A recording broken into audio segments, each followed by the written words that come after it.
We're here at Lindenright Holsteins. At this moment, we're observing the milking going on in the parlor with a very comfortable, and as you can see by this, a great foot and leg bunch of cows in front of us. Jason is here, and he's going to fill us in and give us a lot of answers to some questions that we've formulated here about this impressive operation. So, Jason, if you'd kind of give me a little history of the farm, whether was it your father's family facility, or not the facility itself, but the land and so on? And no, it was a farm that Mom and Dad purchased back in May of '83. It was a farm, a dairy farm, a grade commercial herd, and they just happened to come up for sale, and I think it was a pretty quick thing. They had bought it fairly fast after it came on the market. Heard about it through word of mouth kind of thing. And speaking about your dad and mom, they were both from dairy backgrounds. Yeah. My dad was actually born in Holland, and they came over when he was 5 years old. And my grandfather had worked on a couple other farms, both in Nova Scotia and Prince Edward Island, before they bought a farm in Heatherton, Nova Scotia, when my dad was about 16. And that farm is still in our family. My Uncle John now runs that farm, and Lindenright Holsteins might be a familiar prefix for some. Johnny had a big weekend. His calf was junior champion, Gold in Albany, and his cow, Rudolph Lilac, was Canadian Cow of the Year, so real awesome weekend for Johnny. Good for them. Now did I understand your parents met at college? Yeah. Mom and Dad both went to MacDonald College in Montreal, and that's where they met up. And your mom is from a Holstein background, and I think you earlier mentioned that someone that I know, that the Enrights, that she was Tom's sister. Yeah. She has. Her parents had a dairy farm in Eastern Townships in Bromont. And now her two brothers farm within 5 minutes of each other, just outside Waterloo, in the province of Quebec. And how did the spark of registered Holsteins happen to your fathers? Had he ever shared that with you? I'm pretty sure that when he started farming with my father, or my grandfather in Heatherton, that he... I don't know exactly where it started, but he was wanting to register animals and buy some purebred heifers, and I don't think at the time my grandfather really bought into it, but my father pursued it anyway, and then of course his brothers became involved in it, and so on. Okay. And you're so you grew up yourself grew up in a registered dairy environment. Yeah. And then you were off to school after high school graduation. Yeah, I finished high school in 2002, and then I went to the Nova Scotia Agriculture College in Truro, and I finished there with a Bachelor of Science degree in '06, and then I've been home basically since I finished at college. When did you kind of recognize that you had potential for bull mothers as well as cattle that could had the style and the ability to go to the show ring? I think my dad always did a little bit of showing, just at local shows.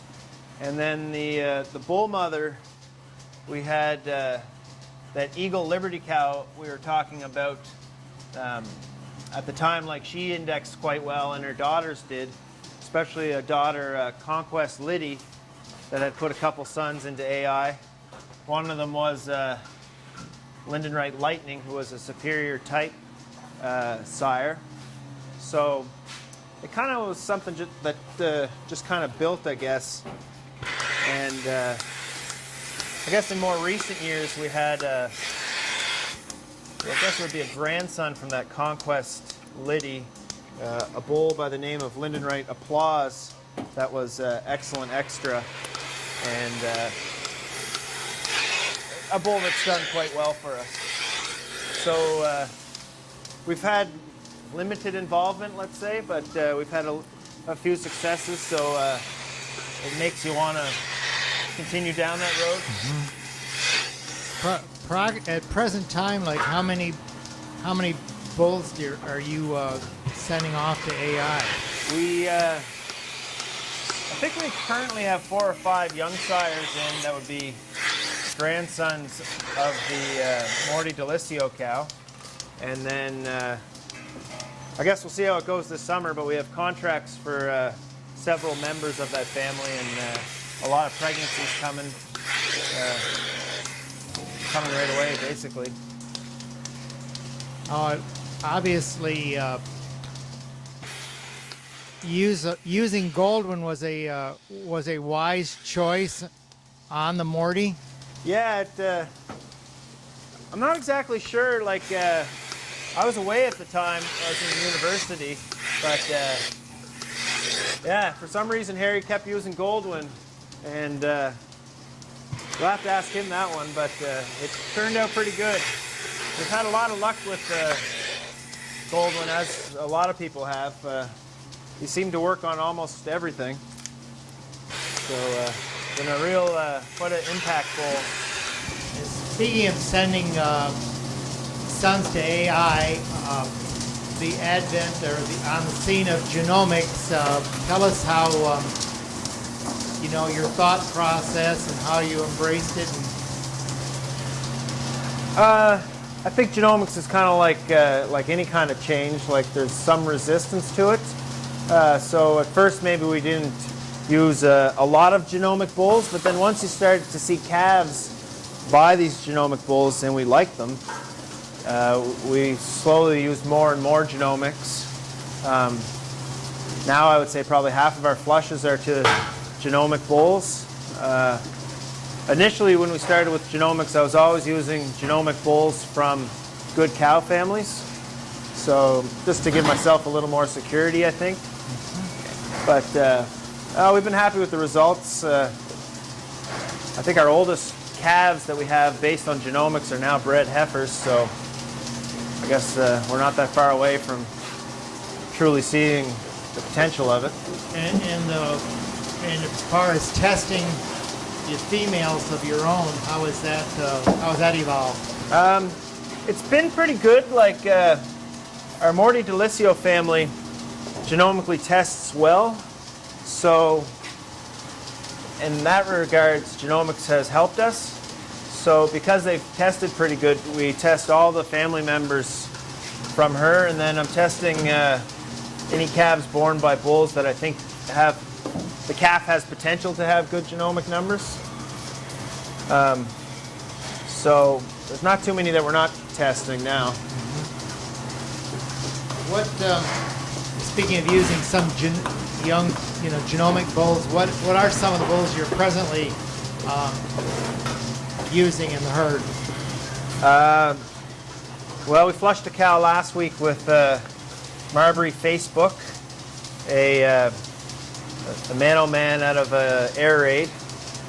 We flushed with Wabashwe Emission, 1 million out of that shottle that was the #1 cow at one time.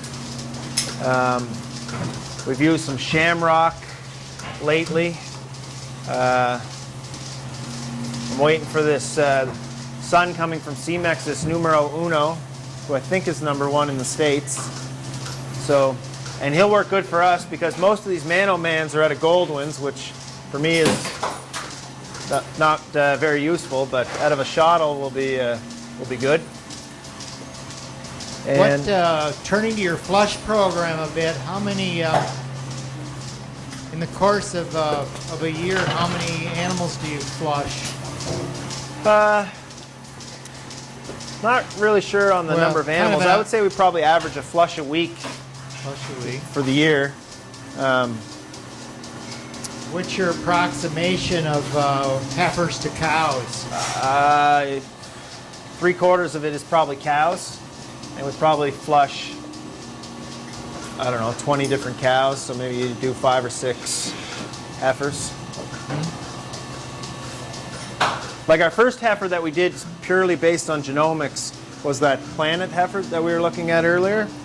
And as a heifer, she was nice, but she wasn't overly fancy. Like, she probably wasn't a heifer that would have flushed had she not had genomics. But since she did and they were good, we flushed her 2 different times. So now we have bulls on the ground, which are marketable to AI units. So like, it worked out pretty good. Now, someone that I am pretty familiar with always says, "What's the plan?" I think you told us a lot of what your plan is, and it's been a reaction and an action. And what lies ahead in your plans? Well, the main thing that I'd like to do is, you'd like to breed. For me, the kind of cow we want to breed is cows like Goldwyn Royce, or a cow like the Titanic from Comstar, a cow that can compete at the Royal and have the big numbers and put sons into AI. That's kind of that's what I'm aiming for. So I guess to get there, you have to be working with cow families. You've got to be trying to raise them the right ways. Like, a lot of things have to happen to make that a reality. So the plan is to keep flushing cows and keep getting embryos in, put more bulls into AI. And as a result of all this, now we're leading up to this sale we're going to have this summer. Yes, that was the next question I had for you, was about your summer sale. So, with all the cow comfort, I'm sure that you have plenty of stock available. Yeah, we're gonna have lots of help this summer.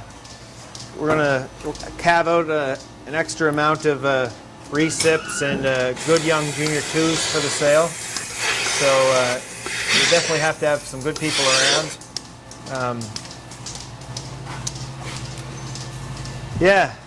What else on that?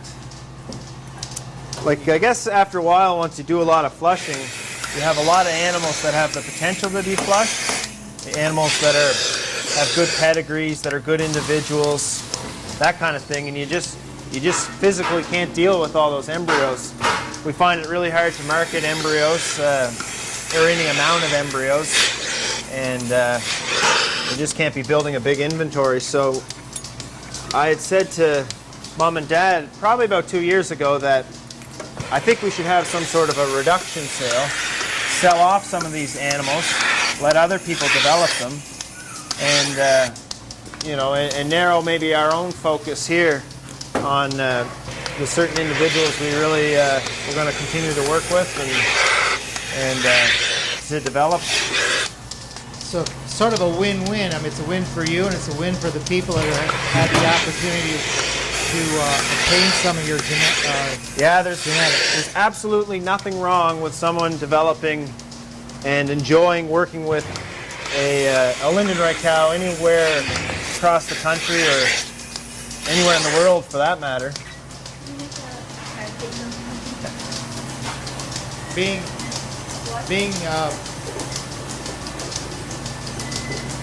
working for a dairy publication, you'd know that one of the questions I would have to ask is about your promotion program and advertising. What is the general plan that you usually in terms of promotion for the sale or herd promotion? Herd promotion, and then more in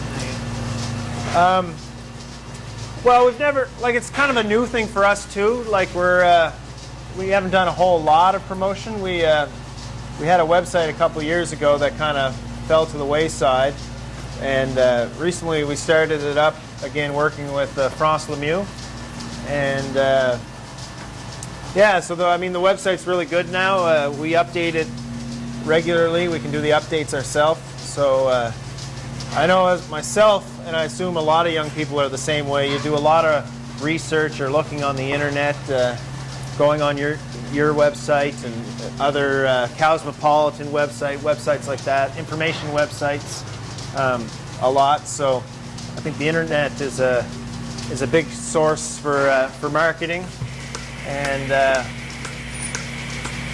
I always like the magazines and the hard copies, and you know, those kind of magazines stay on the countertops for a while. So it's a lot of it's about getting out there and getting your name out there, or I think it is anyway, and getting